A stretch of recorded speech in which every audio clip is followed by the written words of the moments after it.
সাধারণ মানুষের অংশগ্রহণ নিশ্চিতভাবে আমরা তাতে খুশি, কিন্তু যদি বলেন ত্রুটিমুক্ত নির্বাচন, আমি বলবো ত্রুটিযুক্ত নির্বাচন হয়েছে। কিন্তু যে কায়দায় পঞ্চায়েতের নির্বাচন বা বিগত নির্বাচনগুলো রাজ্য প্রশাসন করেছেন সে কায়দাতে করতে পারেনি।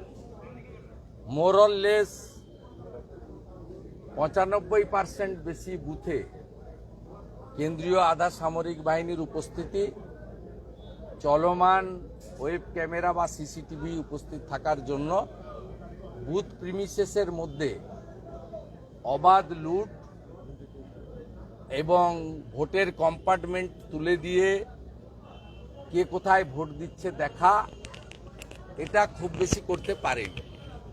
কোচবিহারের 16-17টি বুথ, আলিপুরদুয়ারের 2টি বুথ, জলপাইগুড়ির ডাবগ্রাম ফুলবাড়ি এলাকার 1-2টি বুথ ছাড়া বাকি নির্বাচনে মানুষের অংশগ্রহণ, আমি অ্যাকচুয়াল ফিগারটা জানি না, 80%-র বেশি মানুষের পার্টিসিপেশন হয়েছে।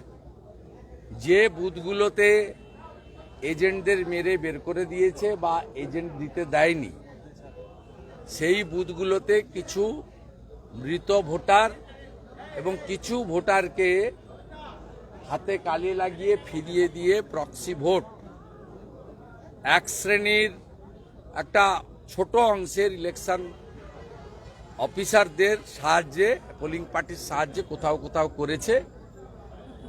এতে হয়তো মার্জিনের 19-20 হতে পারে, কিন্তু জেতার ব্যাপারে 200% আমরা নিশ্চিত প্রামাণিকের গতবারে যে মার্জিন ছিল তার ডবলের বেশি মার্জিন হবে। আলিপুরদুয়ারের মার্জিন ধরে রেখে ওই মার্জিন আমরা বাড়াবো।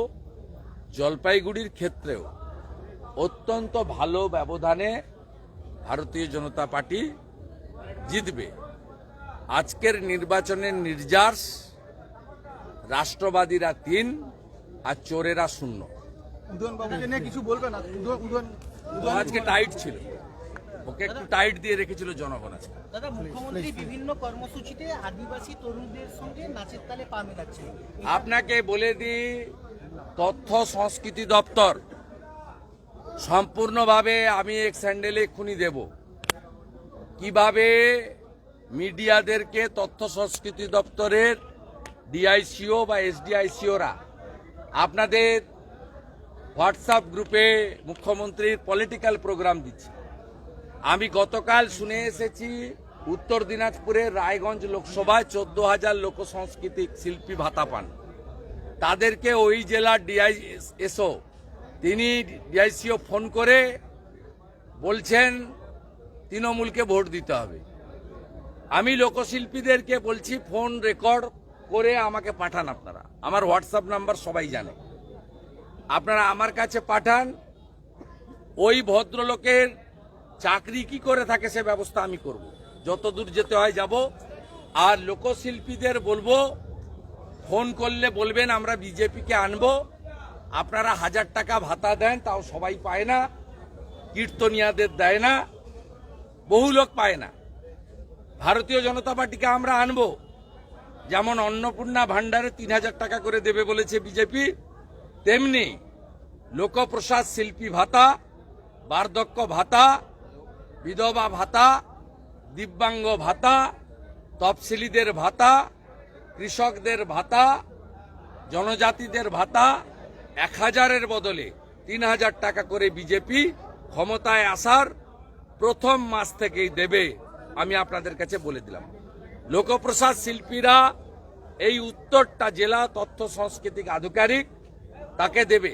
এগুলো সব করাচ্ছে ওই যে মুখ্যমন্ত্রী সবাই লোক হচ্ছে না, একদম লোক হচ্ছে না। একটা লোককে নিয়ে গেছে গান গাওয়ার জন্য, তার নাম ইন্দ্রনীল সেন, ওই ফোন করে করে এগুলো করাচ্ছে। ওর বিরুদ্ধে অভিযোগ হচ্ছে।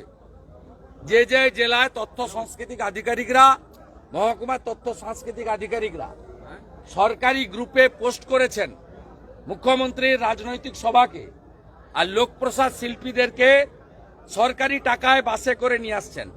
সব তথ্য আমার কাছে আছে। অভিযোগ হচ্ছে, কালকের মধ্যে অভিযোগ হবে।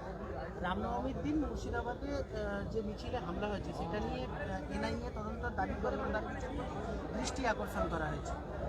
খুব সঠিক। বোমা ব্যবহৃত হয়েছে। পারমিশন নেওয়া মিটিংয়ে যেভাবে সংগঠিতভাবে, এবং শুনলে অবাক হয়ে যাবেন, শক্তিপুরে যে বাড়ি থেকে পাথর ছোঁড়া হয়েছে সিভিক ভলেন্টিয়ারের বাড়ি। সিভিক ভলেন্টিয়ার হোম পার দপ্তরের বেতন পায়, সরাসরি পুলিশ মন্ত্রী এর সঙ্গে যুক্ত। এনআইএ তদন্ত হওয়া উচিত এবং তদন্তের আওতায় মমতা ব্যানার্জিকে আনা উচিত। আর না।